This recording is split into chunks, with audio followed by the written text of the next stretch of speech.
Yo, thank you for joining. I really appreciate it. It's 10:44 a.m.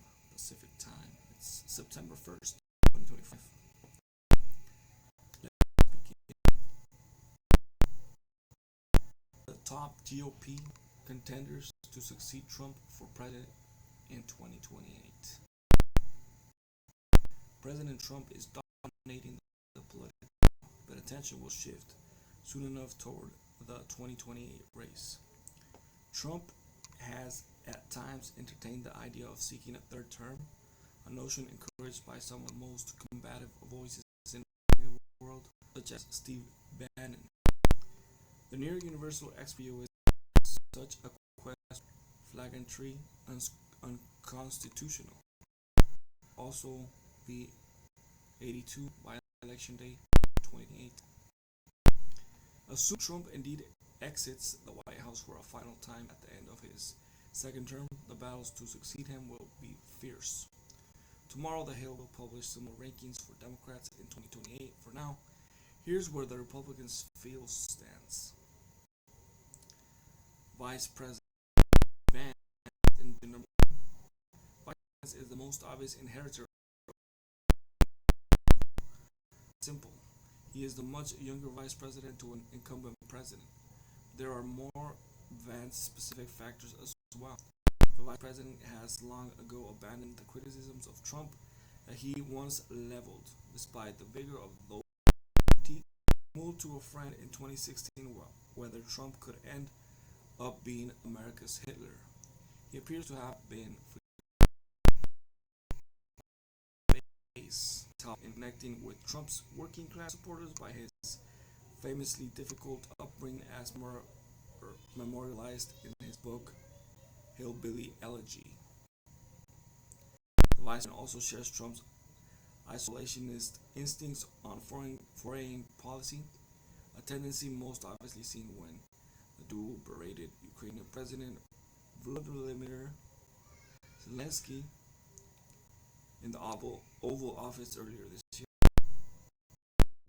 Vance is often combative with the media, but he made many enemies within the Trump-era GOP.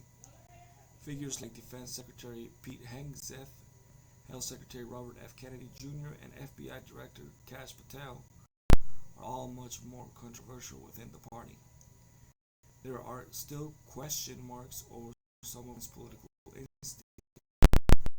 During last 2021 jibe, Kennedy's to no real advance Republican Trump. Number two, Donald Trump Jr. Donald Trump Jr.'s lofty position on the list is rooted less in his political skills, which are unproven as the possibility would be over being able to survive numerous for impeachment on 30 counts. Because he inspires such a fervent personal loyalty from his base, the question is whether the father's supporters will transfer their allegiance to his eldest son. The younger Trump, for now, most finds himself necessarily trigger his interests. One doubt around the younger Trump whether he would bring the same negatives as his father. Both men are widely loathed by liberals. Will be still a second Trump candidacy would automatically have to be taken seriously. Senator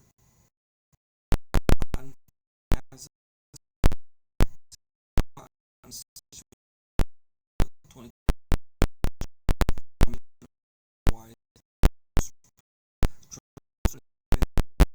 he ran against a close image of MAGA's faith has not been by any persevered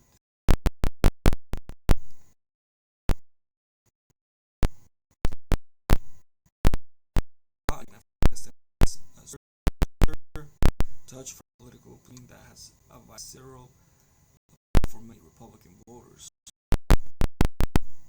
On a recent example is his instance that former special counsel Jack Smith should be investigated for in Cotton's view, improperly seeking to influence the 2024 election by his probes of Trump. Smith, through his lawyers, has apathetically denied as a strong and medium with a more high view of being advanced and top tier contender. Senator Ted Cruz from Texas, the 2016 GOP primary seems a very long time ago, but back then, Senator Ted Cruz was by far Trump's most serious rival for the GOP nomination. The 2016 campaign also making bizarre allegations against Cruz's mother and wife, and the Texas senator back in kind. Called Trump a pathological liar and famously declined to endorse him at that year's Republican National Convention. Cruz has positioned himself in a far more Trump-friendly way since then, and he is one of the best-known Republicans nationwide. There's no doubt about the Texas Senate conservatism, cultural and economic issues alike. The bigger question is whether he is too distrusted in some MAGA quarters to win. Second, Marco Rubio is in position number 5. Marco Rubio suffers from some of the same problems as Cruz, though his current position at the heart of the Trump administration could help him. Cruz ran against Trump in 2016 and many of verbal barbs the president's way. Trump derided his then rival as Little Mark. Now Rubio is president fiercely defending Trump's foreign policy approach. Yet Rubio is capable, at least to some degree, bridging the gap between the first isolated Republican previously embraced. Still, there is often a sense that Rubio has never quite lived up to his promise. First elected as a senator representing Florida 15 years ago,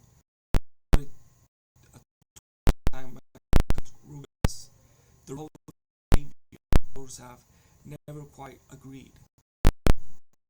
Florida Governor Ron DeSantis in position number 6. Governor Ron DeSantis helped rehabilitate himself with voters loyal to Trump in recent months. His chain of alligator Alcatraz commercial detention in Florida's Everglades. Visited facility in the summer by the state of Florida and thus ultimately by DeSantis. A judge has ordered the facility closed amid a case that DeSantis has fiercely contested. The governor also announced earlier this month that he will open. He has threatened the depot. It's the move that saw DeSantis emerge as Trump more serious rival in 2024. And that campaign was very underwhelming and clearly hurt DeSantis' standing and future ambitions. In position number 7, Senator from Montana. John Hawley could pull a surprise in the 2028 race if he were to run. Himself, he is a Republican who courts working class more ostentatiously than any other. Hawley is a vigorous critic of stock trading by members of, for example, and he made an unlikely alliance with Senator Sanders to try to cap interest rates on credit cards. He is also more pro-labor than most Republicans. A stance reflected in moves like him pushing a bill that would have pressed employers not to use delaying tactics when negotiating union contracts. Let's see how his efforts oppose, especially given his staunch social conservatism. He is also regarded with some suspicion by some members of his own party. But a Hawley bid is one of the more intriguing possible 2028. In position number 8, Republican Majority Taylor Greene from Georgia. Republican Majority Taylor Greene would be the most controversial possible choice by the GOP, a title for which there is stiff competition. The Georgia Congresswoman has been an inflammatory figure in American politics since she first won her seat in 2020. She has tangled with numerous Democrats, getting to a particularly heated contretemps with Republican Alexandria Ocasio-Cortez from New York and from New York to the House floor.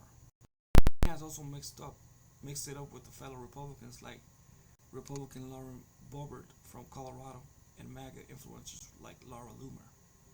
Green intriguingly has been to the fore among the GOP in expressing opposition to Israeli actions in Gaza. In July, she became the first Republican member of Congress to call those deeds. The following month, she caused another stir by accusing her own party of having turned its back on America first and the workers and just regular Americans. Is she nationally? Many people would say no.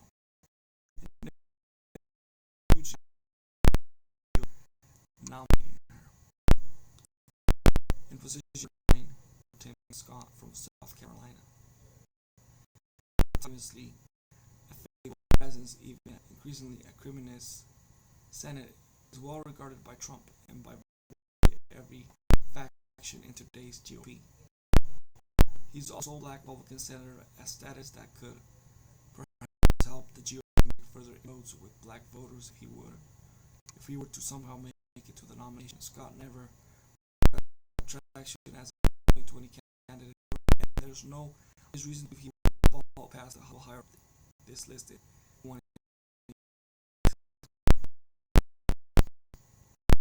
Again, thank you for joining. Thank you for joining. I really appreciate it. Smash that like button, subscribe to the channel, comment down below, let me know what you think. Follow me on Instagram, the Studio 11. Follow me on X, the Studio 2020. Thank you for joining. I like to say Twitter. Again, thank you for joining. I really appreciate it.